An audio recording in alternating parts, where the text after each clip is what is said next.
Using my actual voice for once. What up? I'm not like a good gamer or anything, even though my channel is primarily video game content, so I don't have any of those cool video game montages to stick in the background of my rants and make them interesting to watch. But I still want to do a talkie video of some kind, so I'm just gonna be drawing for this one. Might make this a regular thing. I've been through some big ol' life stuff recently, and I thought I'd make a video explaining like where I'm at and where I plan to go next. I've got some really big ideas for the future of myself and my channel, and I'd love to share them with y'all. I'm also going to be addressing some other things later in the video, so stick around for that.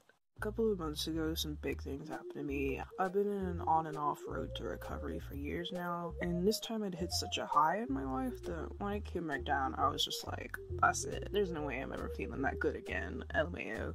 And I figured I'd just sort of throw in the towel, I guess. But weirdly enough, I did some thinking, and I kept doing the things I loved, and I ended up coming back even better and stronger than ever before. Like, I really don't think anything else could ever bring me back down again. So, there were a few things I wanted to do with this. One was to help as many other people who might be struggling as I can, which in order to do so, I was thinking I could make some educational or inspirational videos on mental health to try to end stigmas and encourage people to keep trying for recovery. It won't be like a complete transformation of my channel or anything like that. I'll definitely keep doing my goofy animatics. Here's your reminder that you can send in requests and suggestions for those, and the other stuff I do too. But I also figure my 100k subs. Oh, thank y'all so much, by the way. I've been meaning to do some kind of thank you message for that. I figured they could be doing a lot of good in the world if I put them to the right use. The videos would be like those little animated infographics, you know the ones? I love those. I was also thinking I could do something like a room tour. I'm a collector, and because of my long-term life goals, I'm not gonna hold on to my stuff, but I wanted to, I guess, like catalog it before I sold it off. It's a bunch of nerdy, cartoony, gamey stuff, so hopefully that'll be of interest to some of y'all.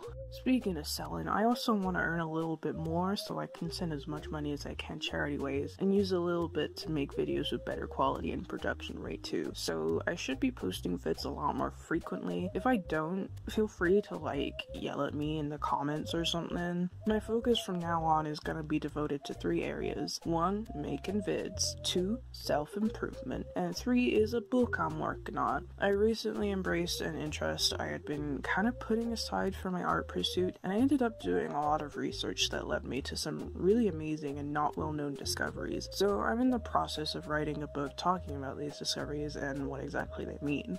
I know that sounds very vague, it's just that I can't exactly talk about it very openly yet, but I can say that the book will be completely free to read and will have both digital and physical copies, and will hopefully be something a number of you will be interested in. So yeah, that's pretty much my current sitch. Look forward to new videos coming your way, but keep in mind that it might take me a while to start getting this stuff out because of how much I got going on right now. But it'll be like a big happy mess of comedy animatics, draw and talk videos like this one, along with regular speed paints, informational videos, and probably some more video game and cartoon commentary videos. I was thinking of throwing in some reviews or something like that in there. My channel won't really be that different, more just like what it would be anyway if I actually posted regularly. If this all sounds good to you, stick around for it, and if you know anyone who might be interested in this stuff, I'd really appreciate if you could let them know. Big announcements out of the way, I thought I'd take a minute to discuss some other stuff concerning my channel and work. I really want to be more active and communicative with my subscribers, particularly in the comments, but a few things make it really hard to do so. One thing that's just been like haunting the back of my mind, I guess, is my Cinnabar project. If you don't know about it, it's my webcomic that I run, or ran, I guess, because I haven't updated it in freaking eons. I guess I wanted to give a little inside explanation for why exactly that is. So like, when I was first making it, I was under a lot of pressure from a tutor I had, and ended up getting really anxious to get the work out, and kind of rushed it, which is really evident in the comic itself. I always have this thing where when I work on long projects, I improve over the course of making it, and then I just want to start all over again and do it all again from the beginning. To be honest, I might actually do that for this chapter after I finish my book, and then get back to updating it regularly. I still have a story I really want to tell hell with it, along with many other ideas for comics, and I'd really love to be able to finish them all properly. As for the animated version, I just wanted to say I'm really sorry to all the voice actors I got on board for just getting up and ditching them. I think about it a lot, and I really hope I didn't disappoint anyone. It was kind of the same situation of it being rushed, and I'm sort of embarrassed of the episode I put out. Not any of the VA's content, obviously, y'all were amazing, but just my own production of it, because it really wasn't my best work.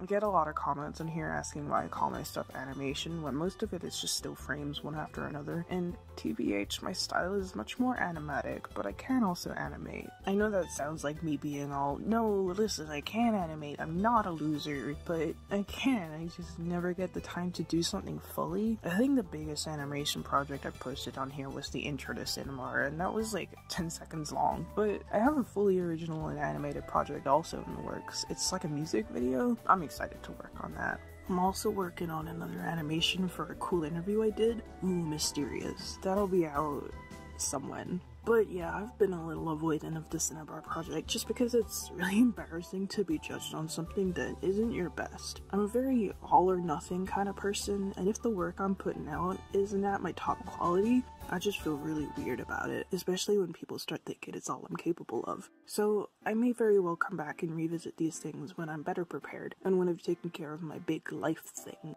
And if the voice actors are still on board by that time, I'd absolutely love to have you on. If you're one of them, please feel free to reach out to me about it. I'm really bad at keeping in contact. And if you're watching this, you've most likely also watched my video on Kara from Undertale, which was posted all the way back in 2016, but that I'm still getting a lot of comments on. I'm sure you're all sick of hearing about it, and believe me, I am too. So don't worry, this will only take a sec to talk about. I just wanted to clear up some things, I guess, because I'm still actively getting hate for it, and it's pretty stressful. In all honesty, there are things I wish I'd done better in the video, one being to not have been so condescending to my audience, because I thought badly of Kara for a good few months when I first got into the fandom too, and only changed my mind when I saw the countless pieces of evidence for them not being as bad as they seem, which admittedly are pretty hard to see with just a playthrough or two. I kinda wish I'd had a little more of a patient and gentle tone to my message, just showing you guys the evidence and all that, so you could go through the same change I did. I was just tired, I think. I still get a lot of comments from people saying that my video ruined Undertale for them because they no longer get to interpret Kara as evil without criticism. But I want everyone to understand that as a survivor of some messed up stuff myself, being in a fandom that hated a messed up kid just for showing symptoms of their trauma, and a fandom that blamed them for said symptoms even when the player themselves caused them, it didn't feel great. And I knew a lot of others who felt the same, and I just wanted to stand up for us. Seeing people be so hateful and toxic was what ruined the fandom for us. So I don't regret posting my theory at all, because I don't think blaming a 10-year-old for your own murderous mouse click should be your idea of fun in a fandom. What's more is that it just went against Undertale's message. You know, the whole, you finally have the choice to just not kill anyone in an RPG, oh wait, you still want to kill people?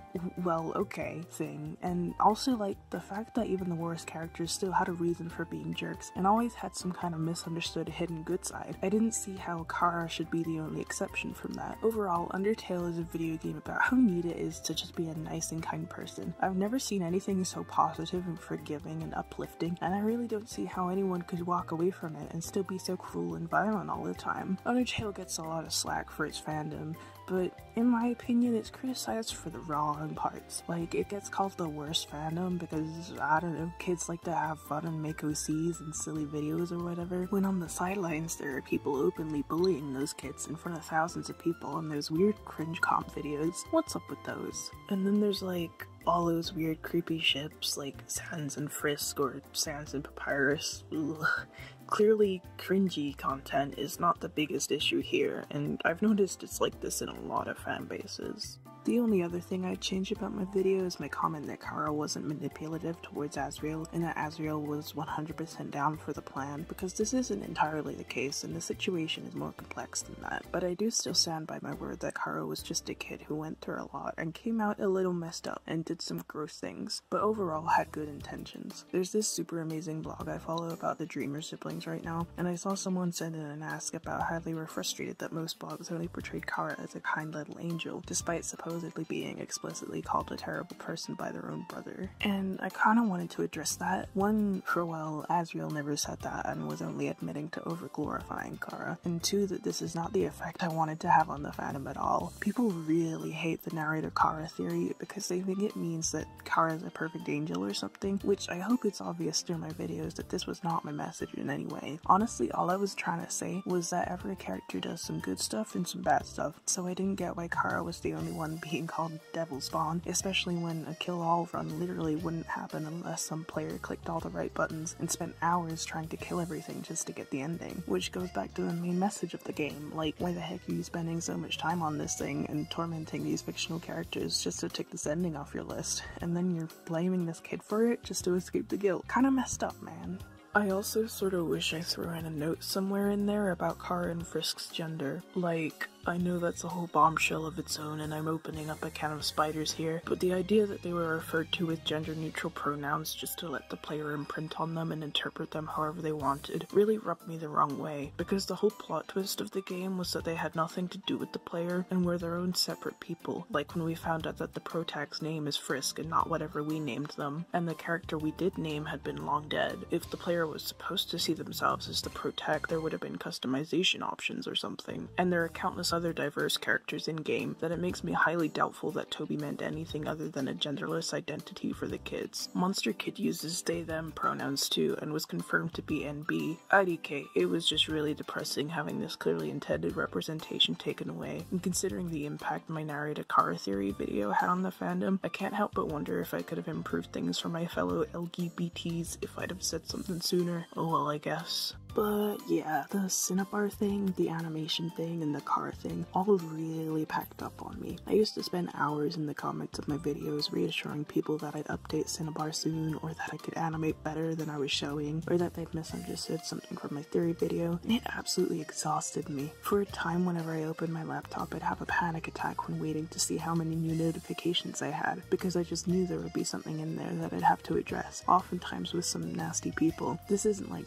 directed at all of you, by the way. Y'all are literally the sweetest, most supportive, and amazing subscribers I could ask for, and I'm grateful for every single one of you. It's just that due to the nature of my videos, I still get swamped with a lot of not so friendly comments that really bring me down, and when I couldn't handle replying to them all anymore, I kind of just became completely avoidant of the comment section altogether, which sucks because I really do love you guys and I love getting the chance to talk to you. I guess it's just that being hated by a good portion of the fandom I'm in and having all those eyes on me really took a toll on my mental health. This is all why I'm so inactive on here, by the way. Posting videos is like the most nerve-wracking thing because it's like putting myself in a situation where thousands of people are looking at me and judging me, and it's like, oof, don't like this. If it's all good, I'd like to ask that comments refrain from starting anything discoursey. I only really talked about that stuff so I could have my message out there and stop worrying about it, and I'd much rather see my comment section be filled with suggestions for videos or questions about my future work or something. I was thinking about getting a moderator to filter through comments to make them safer, both for me and for my good old viewers, but I have no idea how to do that. LMAO, does anyone know? But like I said earlier, there are things I want to do with this channel, so I'm gonna try and push through these fears and keep uploading. Talking about this openly was kind of the first step to getting comfortable here again, and now that I've gotten this all off my chest and out in the open, I feel like I'm ready to start making the content I want to. That's about all I really wanted to say, so thanks for watching. Make sure to subscribe or stick around for future vids or whatever you're into. See ya!